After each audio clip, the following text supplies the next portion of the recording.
UP के CM Yogi Adityanath की अगुवाई में भारतीय जनता पार्टी ने इतिहास रच दिया। सत्ता का वो हर मिथक तोड़ा जिनसे दूसरी पार्टियां घबराती थीं।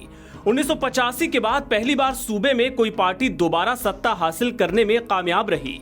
मगर इन सब के बीच उत्तर प्रदेश के deputy CM Keshav Prasad Maurya Sirathu seat से अपनी जमीन बचाने में नाकामयाब रहे। बेहद करीबी मुकाबले में वो सपा गठबंधन की पल्लवी पटेल से चुनाव हार गए।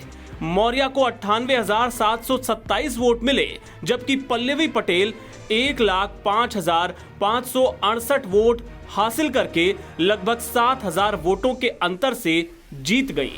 मतगणना जब अपने आखिरी राउंड में थी तो केशव की हार को देखते हुए उनके समर्थकों ने काउंटिंग सेंटर में बवाल भी काटा। बताया जा रहा है कि इस दौरान हवाई फायरिंग और पथराव भी हुआ।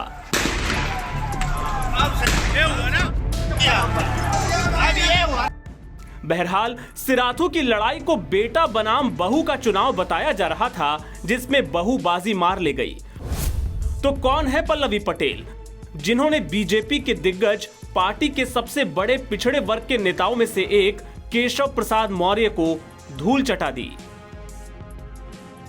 पल्लवी पटेल अपना दल कमेरावादी की उपाध्यक्ष हैं और कौशाम्बी उनका ससुराल है, जहां सिराथू सीट पड़ती है। दरअसल उत्तर प्रदेश की राजनीति में अपना दल दो हैं। एक केंद्रीय मंत्री अनुप्रिया पटेल की पार्टी अपना दल सोनेलाल, जो बीजेपी के साथ चुनावी मैदान में थी, और दूसरी उनकी मां कृष्णा पटेल की अगुवाई वाली अपना दल कमेरावादी, जो समाजवादी पार्टी के साथ मिलकर चुनाव लड़ रही थी। पल्लवी यहां से समाजवादी पार्टी के सिंबल पर ही चुनाव लड़ रही थी।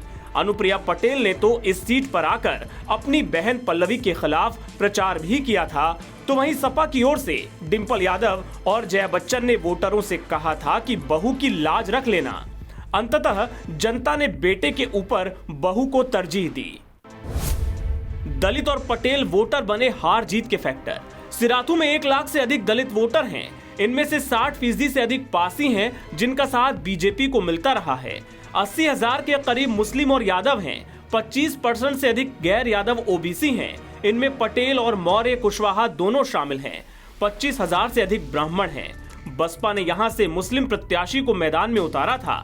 बावजूद इसके सपा को कोई दिक्कत नहीं हुई और एक दिलचस्प मुकाबले में पल्लवी पटेल ने मौर्य को हार का स्वाद चखा दिया। कभी बसपा का गढ़ था सिराथू।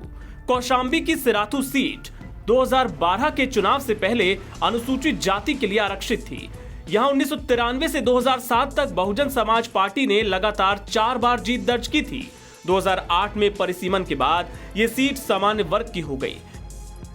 केशव प्रसाद मौर्य ने ही सबसे पहली बार 2012 के चुनाव में यहां कमल खिलाया था। इसके पहले यहां बीजेपी और समाजवादी पार्टी का खाता तक नहीं खुला था। केशव के खिलाफ बीएसपी ने यहां से मुनसब अली उस्मानी को उम्मीदवार बनाया था, लेकिन जीत अंततः 2022 के चुनाव में पल्लवी पटेल को हासिल हुई। एनबीटी ऑनलाइन की रिपोर्ट।